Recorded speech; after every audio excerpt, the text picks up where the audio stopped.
Hey everybody, Ryan here at eTrailer. Today on our 2021 Nissan Rogue, we're going to be showing you how to install the etrailer.com Class 3 trailer hitch receiver. But before we do that, why don't you check it out and make sure that this is the right hitch for you. Putting a hitch on your Rogue is really going to kind of open up your opportunities and what you can actually use your Nissan for. You know, these are pretty versatile SUVs and people got a lot of different plans on what they're trying to do with it. And having a hitch back here is going to allow you to, you know, pull a trailer or use different types of accessories. So having one back here is going to allow you to get your goals accomplished. With that said, you know, kind of my first thoughts on this, seeing it on the back of the Rogue, I think it looks pretty good actually. Does a pretty good job of blending in. Really, the only thing you can see is a receiver tube opening here. And I actually have seen all the 2-inch hitches on a Rogue. And honestly, I think as far as the appearance goes, I'd probably lean the most towards this one. And really, that's because of the finish. You know, the other hitches essentially all look pretty close, but this finish kind of sells me. It's a kind of like a matte black carbide type finish. And so whenever you're looking at it, it kind of matches the, you know, the plastic here down at the bumper. And so it does a pretty good job of kind of blending in and almost looking like a factory option. I do want to address one of the big questions that we get asked quite a bit. And that is, you know, if you put a hitch on the back of your Rogue, is it going to interfere with the hands-free Liftgate assist feature? And the answer is no.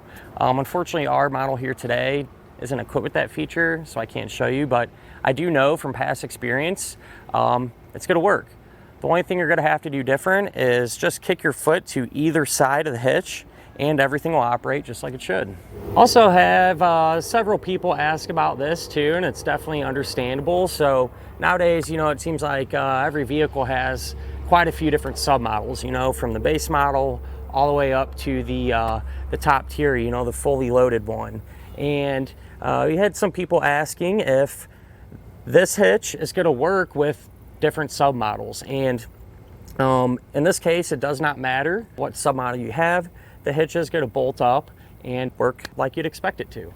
Since this is a Class 3 hitch, it is going to have that 2-inch by 2-inch receiver tube opening. So really common size, and a ton of different accessories will work with it. At the end of the receiver tube, it's going to be reinforced for a little bit of extra support. And it is going to use that standard 5/8 pin and clip. Now keep in mind, pin and clip don't come with it. If you need one, not a huge deal. You can always grab it right here at eTrailer. And the safety chain openings, they're going to be a loop style and they're going to be nice and thick. And these are going to allow you to use, you know, just about any size hook that you might have. As far as the hitch's weight capacities go, it's going to have a 525-pound maximum gross tongue weight rating, and that's going to be the amount of weight that's pushing down on the hitch. So pretty high number. You'll be able to use just about any size bike rack or cargo carrier that you'd want to, for example. As far as the hitch's maximum gross trailer weight rating goes, that's going to be 3,500 pounds, and that's going to be the amount of weight that is pulling on the hitch. So it is the weight of your trailer plus anything that you might have on it. I do always like to suggest, so not a bad idea just to grab your Nissan's owner's manual. That way you can make sure your Rogue can pull that much weight safely.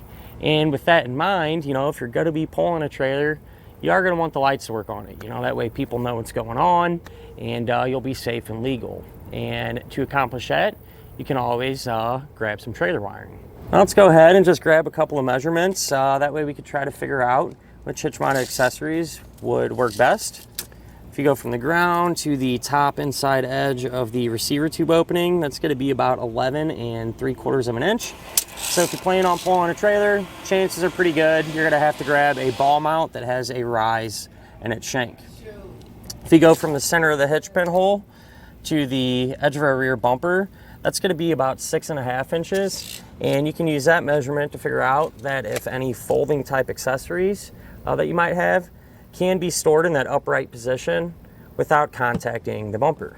So at the end of the day, what more could you really ask for out of a hitch? You know, not only is it going to look good, but it's going to get the job done.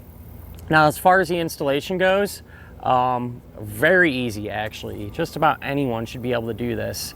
Essentially, all you're going to have to do is hold the hitch up and bolt it right in place. So really not much to it.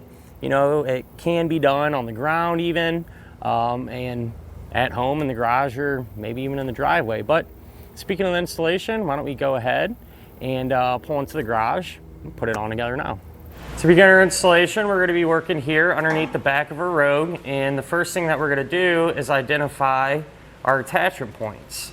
And so if you look on the side of our frame rail, that's where they're going to be.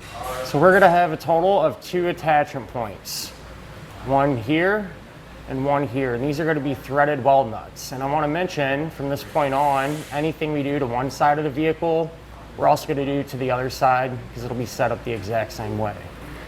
But what you want to do is you can spray some penetrating oil in those weld nuts, and then just take a brush like this and work it in and out just to clean out any junk that might be in there. And once you have that done, what I suggest doing is taking your hardware. All right, and all the hardware is going to be the same. You're going to have a bolt and a conical tooth washer. When we put the hitch up, you want to make sure that the teeth on the washer are going to face towards the hitch. But what I like to do is just take a bolt and just kind of put it in the weld nut. Make sure it threads in nice and easy. That way, if there's any issues, we're not trying to hold the hitch up above our head and everything else. If it doesn't go in easy, you're simply just going to have to keep cleaning the threads out until it goes right in. Now at the next set of hands, we can grab our hitch and raise it into position. So on the driver's side, you're going to want to go kind of in between that tailpipe there. And then we can line up our hitch with our attachment points and get our hardware started hand tight.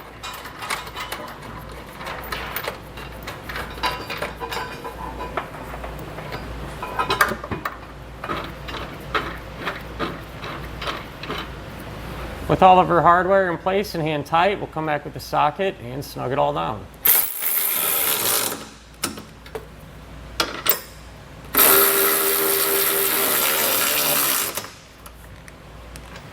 Now we need to make sure and come back with a torque wrench and tighten down all of the hardware to the amount specified in the instructions.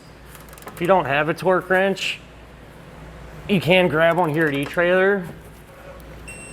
Or a lot of times, if you go to your local auto parts stores, we'll have one there available to rent.